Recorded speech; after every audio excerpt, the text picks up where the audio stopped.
দোকানটা বন্ধ থাকে না, দেখো ওই দোকানটায় আলো জ্বলছে। এই দোকান? কিন্তু এই দোকান তো বহু বছর ধরে বন্ধ। বাবা দেখো দোকানটার ভিতর কি সুন্দর সুন্দর খেলনা। চলো না বাবা ভেতরে যাই। না বাবা, এই দোকানে যাওয়া ঠিক হবে না। চলো তোমাকে ওই পাশের দোকানটায় নিয়ে যাই। ছেলের জেদ সামলাতে না পেরে আজিমের বাবা সিদ্ধান্ত নিল তাকে ওই দোকানে নিয়ে যাবে। কি মজা কি মজা, আজ আমি নতুন খেলনা কিনবো।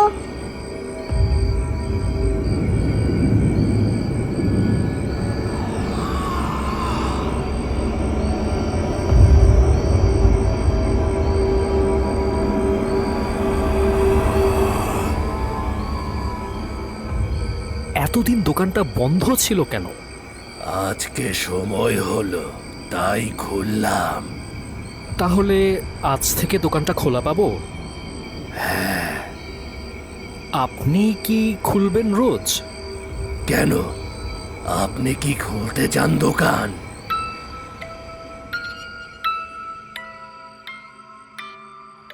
বাবা আমি ওই পিয়ানোটা নিতে চাই। দোকানদার ভাই, এই খেলনাটার দাম কত? এই খেলনার কোনো দাম নেই, আপনার ছেলের জন্য নিয়ে যান। দাম নেই মানে? এত সুন্দর একটা পিয়ানো আর এটার কোনো দাম নেই? বললাম তো কোনো দাম দিতে হবে না, নিলে নিন, না নিলে চলে যান। না না বাবা, আমি ওই খেলনা নিয়ে তবেই যাব। হ্যাঁ, এই খেলনা তো তোমারই, নাও, তুমি চাইলে আরো খেলনা নিতে পারো। না, আমি শুধু এই একটা খেলনাই নিতে চাই। আজিম খুশি মনে দোকানদারের কাছ থেকে খেলনাটা নিয়ে নিল। এখন যাও, আমি দোকান বন্ধ করে দেব, যাও এখন।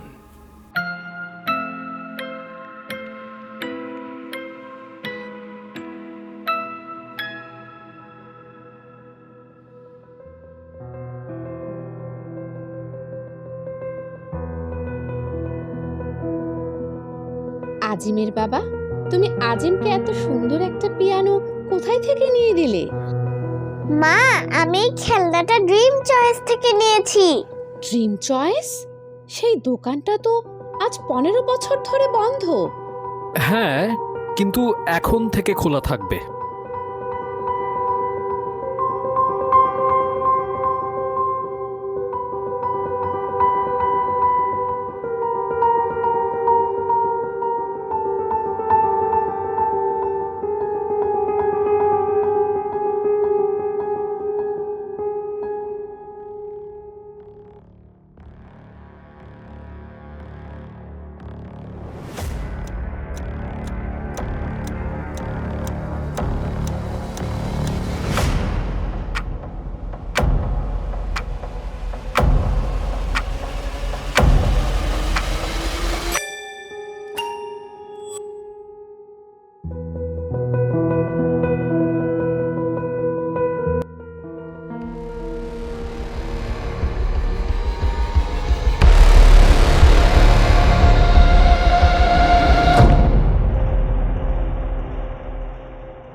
ছেলে এটা কি করছে?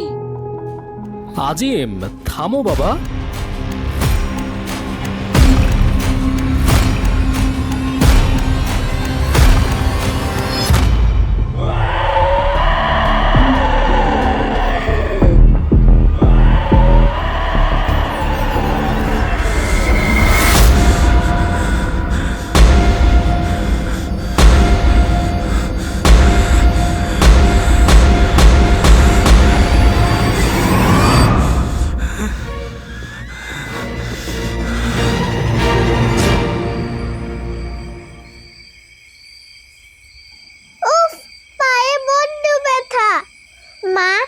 বাবা, আমি মাটিতে পড়ে কেন? আজিম, তুমি অমন অদ্ভুতভাবে নাচছিলে কেন বাবা? আর তোমার বাবার গলা চেপে ধরেছিলে কেন? কই বাবা, আমি তো ঘুমিয়েছিলাম, এখন দেখছি মাটিতে পড়ে আছি। কি বলো বাবা, তুমি তো এই পিয়ানোর সাথে তাল মিলিয়ে নাচছিলে। আজিম, বাবা সত্যি করে বলো তো, তোমার কিছু মনে পড়ছে না? আমি সত্যি বলছি বাবা। এই পিয়ানোটা আমার সুবিধা মনে হচ্ছে না, কালই ফেরত দিয়ে আসবো। আজিম বাবা, আমি তোমাকে অন্য কোনো দোকান থেকে ভালো দেখে পিয়ানো কিনে দেব।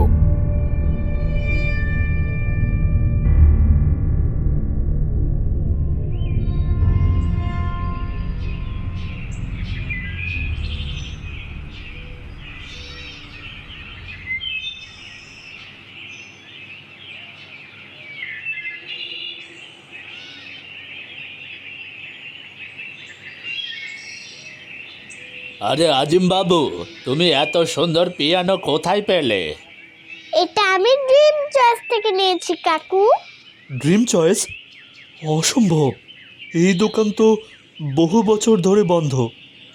সত্যি ভাই, ওই দোকান গতকাল খোলা ছিল, আর এই পিয়ানো সেখান থেকেই নেওয়া। না না ভাই, এটা অসম্ভব, বিশ্বাস করি না। এই দোকানটা কেন জানি আজ 15 বছর ধরে বন্ধ। আজিজ ভাই, কেন বন্ধ? আপনি একদিন বলেছিলেন, আমি ভুলে গিয়েছি, আবার একটু বলবেন? অনেক বছর আগে এখানে এক খেলনার দোকান ছিল। এক পাগল খেলনা নির্মাতা তার বানানো খেলনা দিয়ে শিশুদের মুগ্ধ করত, কিন্তু এক রাতে তার তৈরি এক খেলনা নিজেই জীবন্ত হয়ে তাকে মেরে ফেলে। সেই রাত থেকেই দোকানটা আর খোলা হয় না।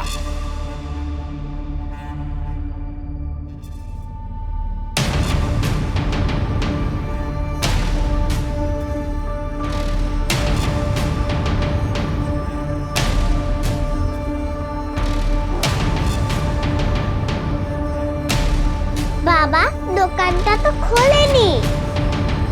হ্যাঁ বাবা, সেটাই তো দেখছি। তাহলে চলো ওই চায়ের দোকানে বসে চা খাই, আর দেখি কখন খোলে দোকানটা। এই পিয়ানো নিয়ে আমি আর বাসায় ঢুকতে চাই না। তুমি বরং পিয়ানোটা দোকানের পাশে ওই ডাস্টবিনটায় রেখে দাও।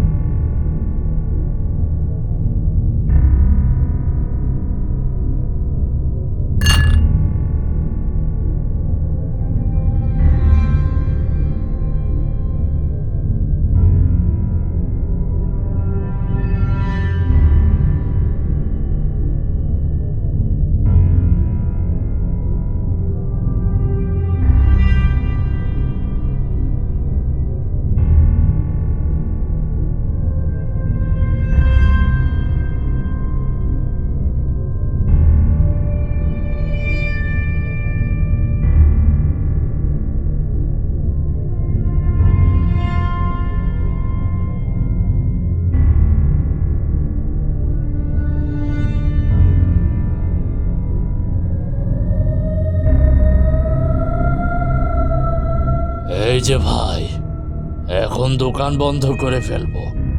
সারাদিন দেখলাম এইভাবেই বসে আছেন, তো কারোর জন্য অপেক্ষা করছেন নাকি? না, তেমন কিছু না। আপনি দোকান বন্ধ করে দিন, আমরা চলে যাচ্ছি।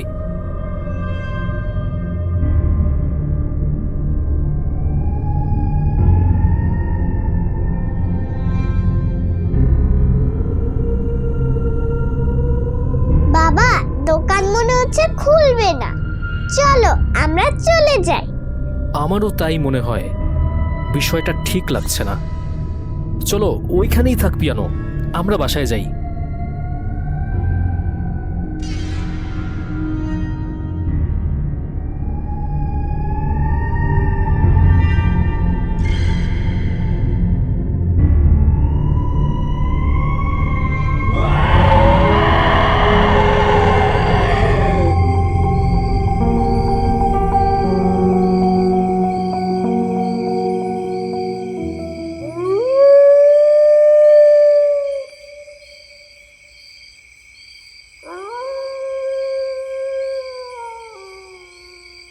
কি গো, সারাদিন কই ছিলে?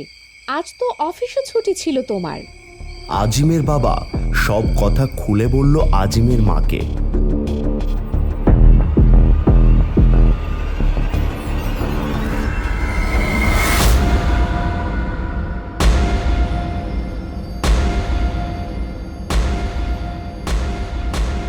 হঠাৎ আজিম মাথা ঘুরে পড়ে যায়।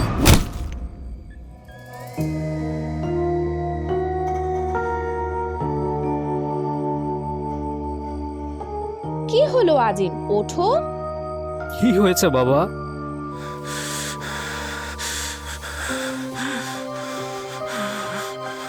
এত রাতে তো ডক্টরও পাওয়া যাবে না। আজিম একটু ঘুমো, কাল সকাল সকাল ওকে ডক্টরের কাছে নিয়ে যাব।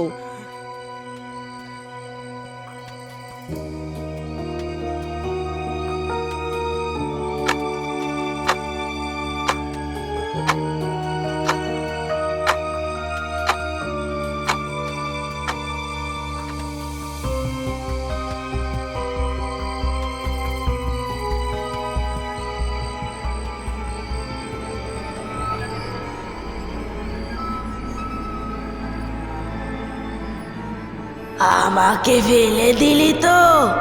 দেখ তোর ছেলের কি অবস্থা করি। ভালো চাস তো আমাকে তোর ছেলের কাছে নিয়ে যা, না হলে তোর ছেলে বাঁচবে না।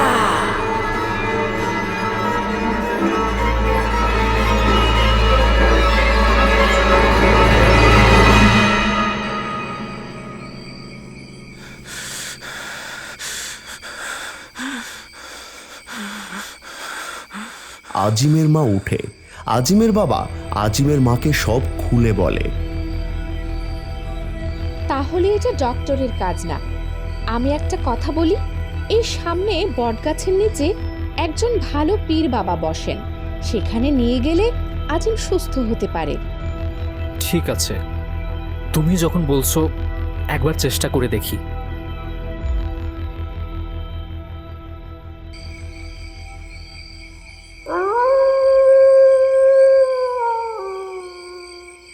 আজিমের বাবার মা পীর বাবাকে সব খুলে বললেন। এটা তো খুব জটিল সমস্যা। এটার সমাধান কি বাবা? শোন, তবে আমি একটা তেল আর মোমবাতি দেব।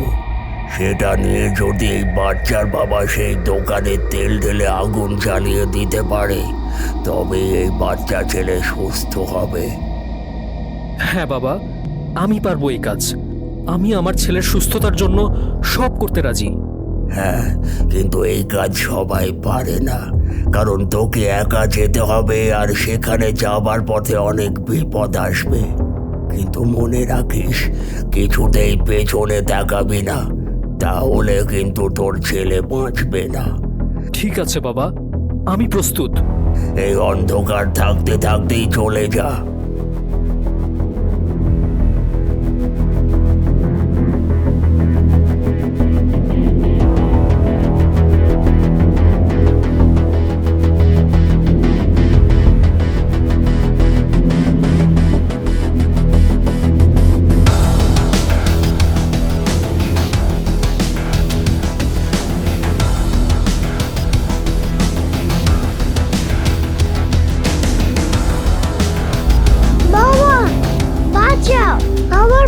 শিয়াল কামড়ে ধরে আছে বাবা।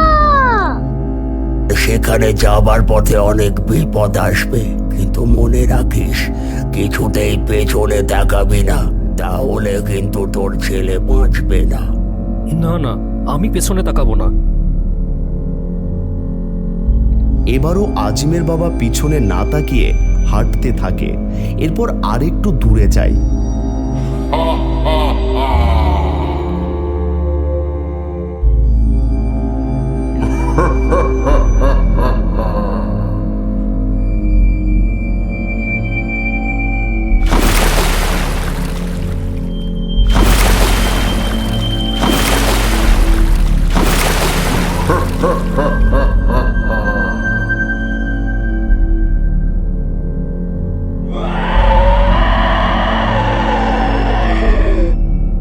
পিছনে তাকিয়ে দেখ, তোর ছেলেকে আমার সাথে নিয়ে যাচ্ছি।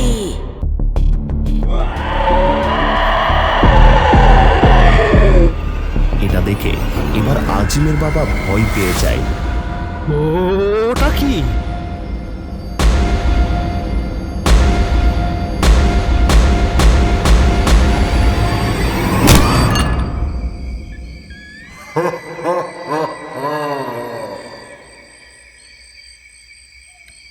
কয়েক সেকেন্ড পর ধীরে ধীরে তিনি চোখ খোলেন। চারপাশে আর কিছুই নেই, নিস্তব্ধতা। তিনি আবার এগিয়ে চলেন।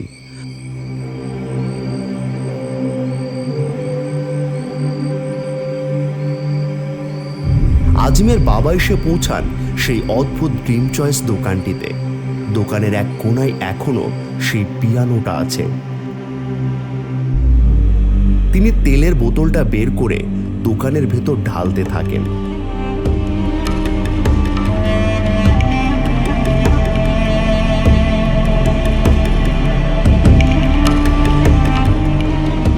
হঠাৎ কোনো অদৃশ্য শক্তিতে পিয়ানোটা হঠাৎ করেই নিচ থেকে মাটি থেকে উঠে এসে সজোরে ধাক্কা দিয়ে ফেলে দেয় আজিমের বাবাকে।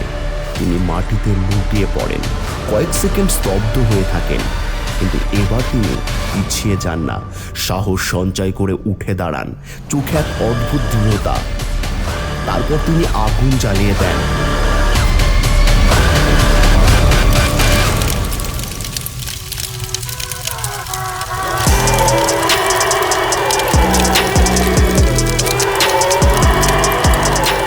দেখতে দেখতে পুরো দোকানটা সেই পিয়ানো সহ আগুনে পুরো ছাই হয়ে যায়। পীর বাবার পাশেই বসেছিল আজিম এবং তার মা। ঠিক তখনই আজিম ধীরে ধীরে চোখ খুলে ফেলে।